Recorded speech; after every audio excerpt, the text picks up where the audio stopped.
Good afternoon everyone. आज का जो सेशन है वो फर्स्ट एड के बारे में है। फर्स्ट मतलब पहला, एड मतलब इलाज। पहला इलाज किसी भी व्यक्ति को कैसे दिया जाता है, और पहला इलाज अगर होता है वो या तो आप लोग दोगे, अगर आपके सामने कोई व्यक्ति बीमार है तो वो हम लोग ही देते हैं पहला इलाज, फर्स्ट एड जिसको हम बोलते हैं। कोई भी बीमारी या कभी किसी को चोट लगे, अब आप बीमार पड़ते हो तो आप अपने आप को क्या देते हो? पैरासिटामोल देते हो, दवाई खाते हो, तो वो उसको हम फर्स्ट एड बोलते हैं। किसी को चोट लगती है तो हम उसको डेटॉल से साफ करते हैं, सैवलॉन लगाकर बैंडेज करते हैं, उस चीज को हम फर्स्ट एड बोलते हैं, मतलब पहला इलाज। अब क्या होता है, पहला इलाज अगर छोटा है तो आपने कर दिया, ठीक हो गया। अगर ऐसी चीजें जब बड़ी हो जाती हैं, एक्सीडेंट जैसे हो जाता है, आपने कोई एक्सीडेंट देखा, आपने जाकर किया पहला, मतलब आपने फर्स्ट स्टेप उठाया, फिर आपसे नहीं कंट्रोल हुआ तो आपने एम्बुलेंस को बुलाया या डॉक्टर्स के पास ले गए, तो फर्स्ट एड मतलब पहला इलाज। अगर कोई सीरियस इमरजेंसी होती है, आप उनको सेव करना चाहते हैं, तो आप सीधा किसको कॉल करते हैं? एम्बुलेंस को या डॉक्टर्स को। तो जो बेसिक मेडिकल केयर होता है, बेसिक मतलब जो साधारण होता है मेडिकल केयर, उसको हम फर्स्ट एड कहते हैं। कैसे? फर्स्ट एड देने से पहले हमें बहुत अपने आप को जितना हम नॉर्मल लग सकें, काम, हम अगर हाइपर हो जाएंगे, हम अगर घबरा जाएंगे तो हम मरीज का इलाज नहीं कर पाएंगे। हम लोगों को अपने आप को काम रखना है और वेट करना है जब तक अगर कोई नहीं आता है। अगर हमारे बच्चे को ही चोट लगती है, छोटी सी चोट लगती है, खेलते खेलते गिर जाता है, हम कितने हाइपर हो जाते हैं, माएँ कितनी हाइपर हो जाती हैं। तो अगर हम ही हाइपर हो जाएंगे तो पेशेंट भी घबरा जाएगा और उसको लगेगा कि मैं ठीक नहीं हो पाऊंगा। तो हमें जो है अपने आप को नॉर्मल रखना है, हाइपर नहीं होना है और पेशेंट का इलाज करना है। तो सबसे पहला जो होता है वो क्या होता है? Basic life support. Basic life support में क्या होता है? इसमें हम बहुत सारी चीजें देखते हैं। DRS, डी मतलब अगर आपको कोई आपके आगे कोई एक्सीडेंट हुआ, डेंजर हुआ, आपने शोर किया कि आप सेफ हो, जो जो व्यक्ति पीड़ित है उसके आसपास कोई डेंजर तो नहीं है, उसके आसपास कोई ऐसी चीज तो नहीं है जिससे आपको और उसको खतरा हो। आर मतलब उसका रिस्पॉन्स चेक किया, वो सांस ले पा रहा है, नहीं ले पा रहा है, वो बात कर पा रहा है, नहीं कर पा रहा है, ये सब आप चेक करेंगे। एस मतलब या तो अगर आपसे वो मैनेज नहीं हो पा रही है सिचुएशन, आप सीधा इमरजेंसी में कॉल करेंगे, एम्बुलेंस को कॉल करेंगे। ये सब करने के बाद, ये सब देखने के बाद आप पेशेंट का ABCD चेक करेंगे। ABCD मतलब सांस ले पा रहा है, एयरवे मतलब वो ब्रीदिंग कर पा रहा है या नहीं, उसकी नाक से खून तो नहीं आ रहा है या मुंह से खून तो नहीं आ रहा है। B मतलब ब्रीदिंग, उसकी सांसें चेक करेंगे। अगर वो सांस नहीं ले पा रहा है तो C मतलब CPR, हम चेस्ट के ऊपर 30 बारी दबाते हैं। अगर वो सांस नहीं ले पाता है तो हम उस चेस्ट के ऊपर 30 बारी दबाते हैं, जैसे ये पिक्चर में दबा रहे हैं, ताकि वो सांस ले पाए।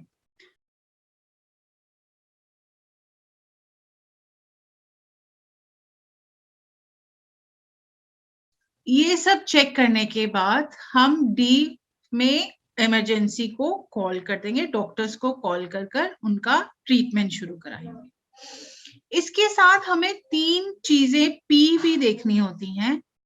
अगर हम एक इंसान की लाइफ को प्रिजर्व करना चाहते हैं, उसको बचाना चाहते हैं, तो हमें उसको इनिशियली इमरजेंसी ट्रीटमेंट देना पड़ेगा। प्रोटेक्ट, दूसरा प्री होता है उसको प्रोटेक्ट करना। अनकॉन्शियस होता है, अगर नहीं होश पे आ रहा है तो हम उसको कॉन्शियस, उसको होश में लाने की कोशिश करेंगे। और प्रिवेंट मतलब कोशिश करेंगे कि उसको वो इस चीज से बाहर आ जाए, इस मुश्किल से बाहर आ जाए। तो बेसिक जो सपोर्ट होती है उसमें हम डीआरएस चेक करते हैं। अगर कोई आसपास आपके सामने अगर कोई एक्सीडेंट हुआ है, आप उसमें देखेंगे कि आपको तो कोई खतरा नहीं है। अगर आपको खतरा है तो आप सीधा इमरजेंसी कॉल करेंगे। अगर आपको खतरा नहीं है और आप विलिंगली उसका हेल्प करना चाहते हैं, तो आप रिस्पॉन्स देखेंगे कि पेशेंट रिस्पॉन्ड कर रहा है कि नहीं कर रहा। और एस मतलब कि आप किसी इमरजेंसी हेल्पलाइन पे कॉल करेंगे। उसके बाद आप फर्स्ट एड परफॉर्म करेंगे, जिसमें आप एबीसीडी को देखते हैं। ए मतलब कि उसकी एयरवे तो कोई ब्लॉक नहीं है। एयरवे मतलब या तो वो नाक से सांस लेते हैं और या हम मुंह से सांस लेते हैं। अगर इन दोनों को ब्लॉकेज है कहीं पर, तो आप उसको चेस्ट से दबाने की कोशिश करेंगे ताकि वो ब्लॉकेज खुल सके। और जहां से ब्रीदिंग हो रही है उसको हम देखेंगे और कंट्रोल करेंगे ब्लीडिंग को। चाहे आप एक कपड़े से ब्लीडिंग को कंट्रोल करें, चाहे आप उस टाइम पे तो कॉटन होती नहीं है तो कपड़ा ही होता है, तो कपड़े से ब्लीडिंग को कंट्रोल कर सकते हैं। ये बेसिक लाइफ सपोर्ट में हम करते हैं। उसके बाद जब दूसरी जो फर्स्ट एड आती है वो होती है चोट, ब्लीडिंग वुंड जिसको हम कहते हैं। ब्लीडिंग वुंड मतलब कभी किसी को चोट लगे, चाहे बच्चा हो चाहे बड़े हो, किसी को चोट लग जाती है और बहुत खून निकल रहा होता है, तो आप क्या करें? एक तो पहले घबराएं ना खून को देखकर। दूसरी बात, कॉटन लें या कपड़ा लें और जहां चोट लगी है उसको बहुत जोर से दबाएं ताकि खून रुक जाए। अगर हाथ में खून लगा, हाथ में चोट लगी है, जहां चोट लगी है उसको थोड़ा सा ऊपर उठा ले जगह को। जैसे ये पिक्चर 2 में दिख रहा है, इसको थोड़ा सा ऊपर उठा ले ताकि खून का बहाव पीछे की तरफ चला जाए। और टाइटली फिर एक प्रेशर देकर कपड़ा बांध दे ताकि खून बंद हो जाए। जब खून बंद हो जाए तब उसकी ड्रेसिंग को शुरू करें। जब तक खून बंद नहीं होगा, आप चाहे जितनी मर्जी उसके ऊपर ड्रेसिंग करेंगे, डेटॉल लगाएंगे, कुछ भी करेंगे, वो ठीक नहीं हो सकता। ठीक है। जब आपका आप देखते हैं किसी को खून आ रहा है तो आप क्या करें?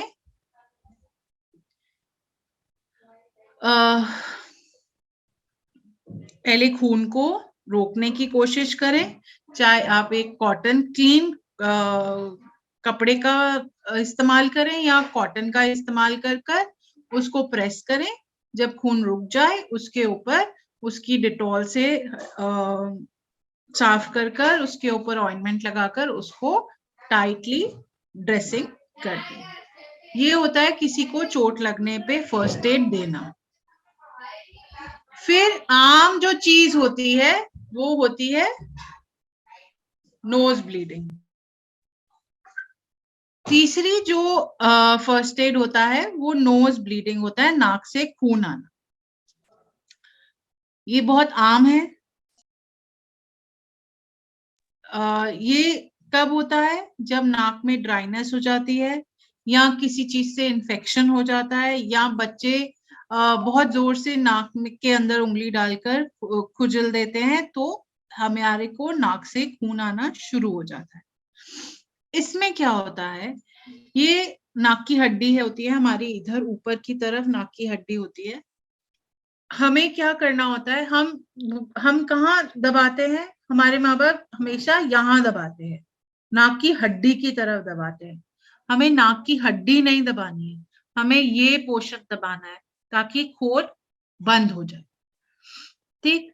और हम जो करते हैं, जो हमारी जो गलतियां होती हैं वो मैं आपको बता रही हूँ कि हम पेशेंट को उल्टा लटा देते हैं, ऐसे पीछे कर सिर को लटा देते हैं। ऐसा नहीं करना है। उससे क्या होता है कि खून जो है वो आपके पेट के अंदर चला जाता है और उससे और कॉम्प्लिकेशंस बढ़ जाती है। हमें क्या करना है, पेशेंट को आगे की तरफ करना है, उसका सिर आगे की तरफ झुकाना है, ना कि पीछे की तरफ झुकाना है। और नाक की हड्डी नहीं दबानी है, हमें नाक की नोस्ट्रल्स दबानी है, ये चीज दबानी है ताकि नाक की जो ब्लीडिंग है वो बंद हो जाए।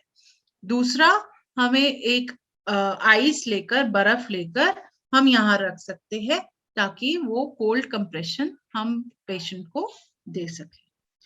ये हमें जब नोज ब्लीडिंग होती है तब करना चाहिए। हमें पेशेंट को पीछे की तरफ ना झुकाकर आगे की तरफ झुकाना है और इस चीज को दबाना है कम से कम 20 मिनट तक। अगर बहुत ज्यादा ब्लीडिंग होती है तो कम से कम 20 मिनट तक इसको दबा कर रखें और आगे की तरफ सिर को झुका कर रखें। और हो सके तो कोल्ड कंप्रेशन नाक के ऊपर बर्फ की सिकाई भी कर सकते हैं। ये है, कभी कोई चीज बच्चा खाता है या बड़े खाते हैं तो उनके गले में अटक जाता है जाकर, तब हमें क्या करना चाहिए?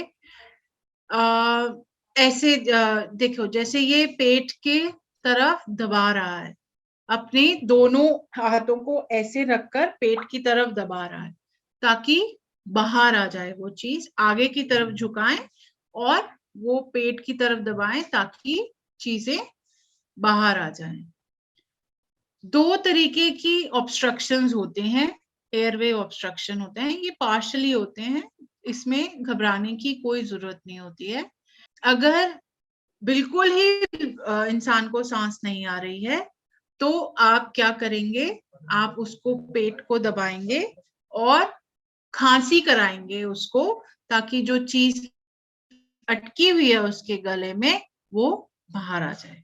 और अगर वो चीज नहीं हो पा रही है तो इमरजेंसी को कॉल करना ना भूले, एम्बुलेंस को कॉल करना या डॉक्टर को संपर्क करना ना भूले। नहीं तो कुछ लोग क्या करते हैं कि पीछे की तरफ हम उसको अपनी कोनी से या इस रिस्ट से पीछे नेक पे बहुत जोर से मारते हैं ताकि वो गले से बाहर आ जाए। ये चोक, जब कोई चीज गले में अटक जाती है तब हमें ये करना जरूरी हो जाता है। फिर आता है जलना, बहुत कॉमन है। हर लड़की जब किचन में काम करती है या माएँ काम करती हैं तो किसी ना किसी तरीके से हाथ जला देती हैं। तो उसमें क्या करते हैं, आप सबको पता है, ठंडे पानी में हाथ डाल देते हैं। फिर जब ठंडे पानी में हाथ डालकर जलन बंद हो जाती है तब हम उसको साफ कर उसको अगर कवर करने की जरूरत होती है तो हम उसको कवर कर देते हैं। कैसे? पहले ठंडे पानी में हाथ डालें, फिर अगर कोई चीज उसके ऊपर चिपकी हुई है, जैसे आपने गरम कोई भी चीज आपने छुई और वो आपके कपड़ा जैसे होता है, कपड़ा अगर जल रहा है और हम उसको ऐसे मारने की कोशिश करते हैं तो कभी कभार हमारे हाथ में वो कपड़ा चिपक जाता है और हमारा हाथ जल जाता है। तो उसको ठंडे पानी में हाथ डालने के बाद उसको हल्के हाथ से कपड़े को हटाएं। अगर छाले हैं आपके हाथ में तो उसको कवर कर दें कोई ऑइंटमेंट लगाकर, ताकि उसको किसी भी चीज से टच ना हो।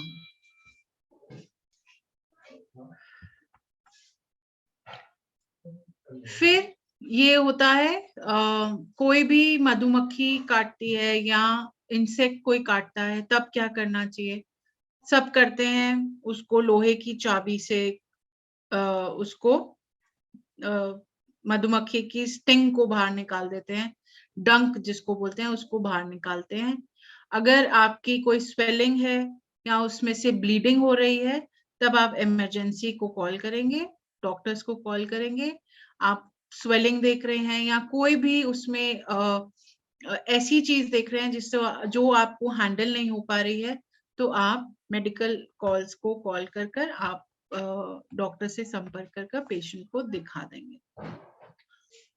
उस टाइम पे क्या होता है, जो पेशेंट होता है उस अगर उसके हाथ में काटा है तो हाथ पे कपड़े अगर फुल स्लीव्स पहनने हैं तो उसको ऊपर कर दें, ताकि वो कपड़ा उस जगह पे जहां पर मच्छर या मधुमक्खी ने काटा है वहां पर टच ना हो। और पेशेंट अगर अनकॉन्शियस स्थिति पे जा रहा है, उसको बेहोशी की स्थिति पे जा रहा है, तो आप सीपीआर भी परफॉर्म कर सकते हैं। सीपीआर मतलब आप पेशेंट को चेस्ट पे जैसे मैंने आपको बताया 20 बारी प्रेस कर सकते हैं ताकि वो कॉन्शियस स्थिति पे आ सके।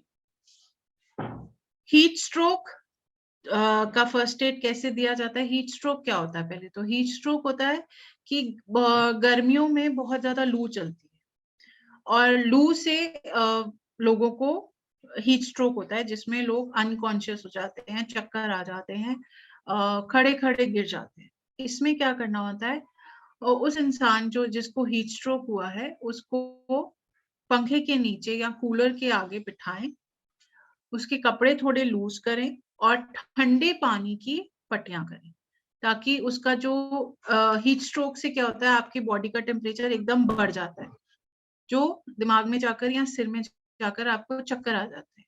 तो आप ठंडे पानी की जब यहाँ पट्टियां करेंगे या बर्फ रखेंगे सिर पे, तो आपका टेम्परेचर जो है बॉडी का वो नीचे आ जाएगा और आप इस हीट स्ट्रोक से बाहर आ जाएंगे। Thank you.